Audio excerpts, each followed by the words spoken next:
Hello, welcome to National English. This is Unit 4. In this unit, you will learn how to summarize the plot of a novel. Use synonyms when you can't think of the word you want to use. Write briefly about your feelings and describe a situation. You will also learn how to write an email to invite a friend to the movies or speculate about possible reasons for things. Also, you will be able to write a short narrative and record a short voicemail message. It sounds amazing. In terms of vocabulary, we are going to talk about book and movies genres, codes and puzzles, and the movie industry.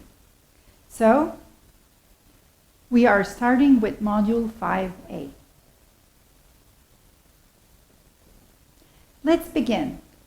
How many different genres of books and films can you name, first of all? And which ones are your favorites and why? Have you ever heard of Dan Brown?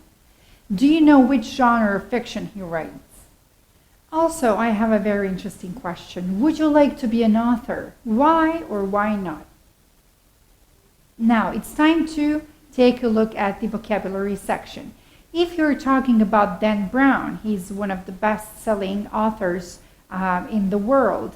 You definitely need to know some of these expressions because they're very often topics in his books. For example, anagram, crossword puzzle, puzzle, symbol, code, conspiracy, theory, and treasure hunt. Now, let's try and match these words to their definitions. Let's take a look. Number 1, an evil or unlawful secret plan made by more than one person. Number 2, a group of explanations explaining how something works. They are not proven but generally accepted. Number 3, an activity. People solve a series of clues to find something hidden at the end of the trail. 4, a system using symbols, numbers, or letters for secret communication. That is definitely code. This is a hint from me. 5, a word or phrase formed from another phrase by rearranging the letters. 6, something designed to entertain. Something has to be solved. Number 7, a letter, picture, or figure used to represent something. And 8, a type of puzzle using a grid. Clues to words are given and the words are written in the grid. That is very, very easy. I'm sure you will know how to solve this puzzle. Now let's focus on the past perfect simple. It is very important to know how to use it in English language, so let's take a look. First example, he spent a year in Spain after he had graduated, or he had worked as a singer-songwriter before he began to write. So please pay close attention to the parts of the sentences involved.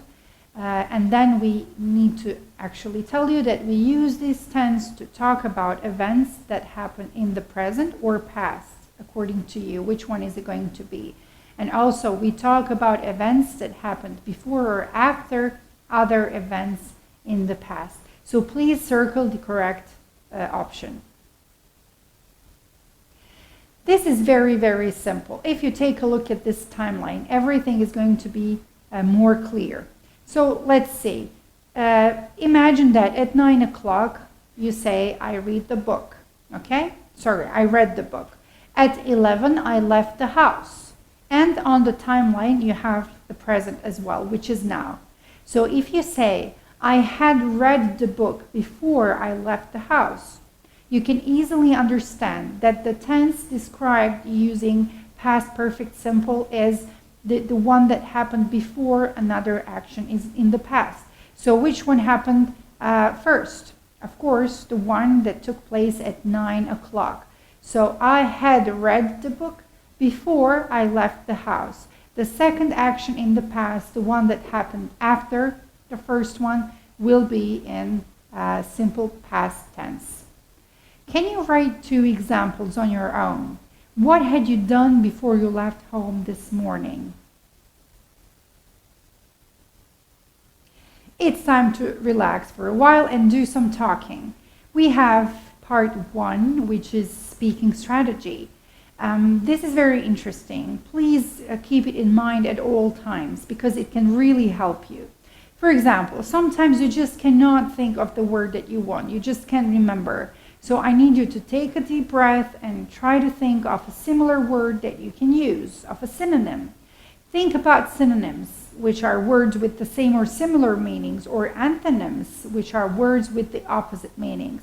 So these strategies can basically help you remember the word that you actually need.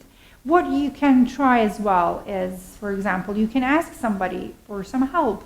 You can say, I can't remember the word, or it's similar to, and you can find something similar, but it's a bit like, and again, you're trying to remember a similar word, but it's the opposite of. So these are just a few tricks that can help you, talk more fluently. For example, if Petra and Cindy are talking, and Petra says, the movie was very something, and then, oh, what's the word? It's the opposite of boring. Do you know what I mean? And Cindy can say, yes, you mean exciting. So as you can see, this can really help you. So yeah, that's it, thanks. It was a very exciting movie. This is actually what you can say if somebody helps you find the right word. It's time to do this. So student A, please try the above strategy with the following words.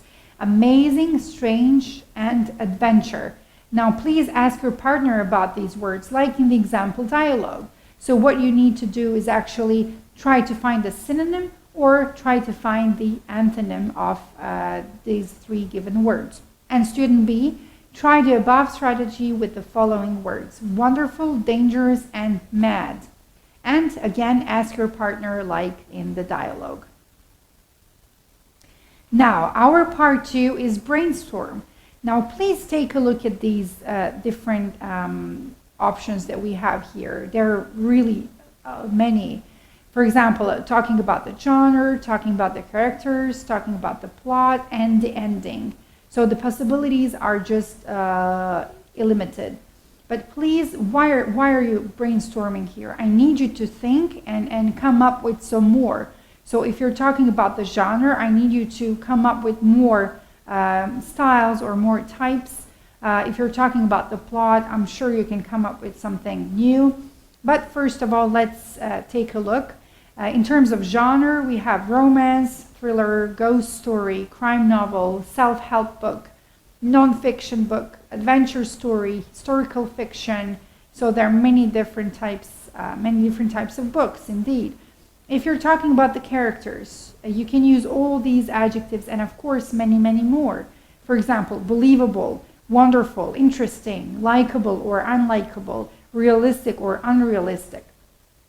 If you're talking about the plot, again, we have a series of adjectives that we can use. For example, surprising, suspenseful, well-written, fascinating, light-hearted, intriguing, boring, mysterious, and scary. Talking about the ending, it can be a cliffhanger, disappointing, it can also be unexpected, it might be confusing, unsatisfying, or even shocking. So I need you to brainstorm and come up with some more. That would be great. Now, part 3 is all about discussing. So in pairs, I need you to tell each other about the kinds of books you really enjoy. And then I also need you to talk about the last novel you read or a favorite novel. Please summarize the novel and remember to use the above speaking strategy if necessary. That can be very helpful.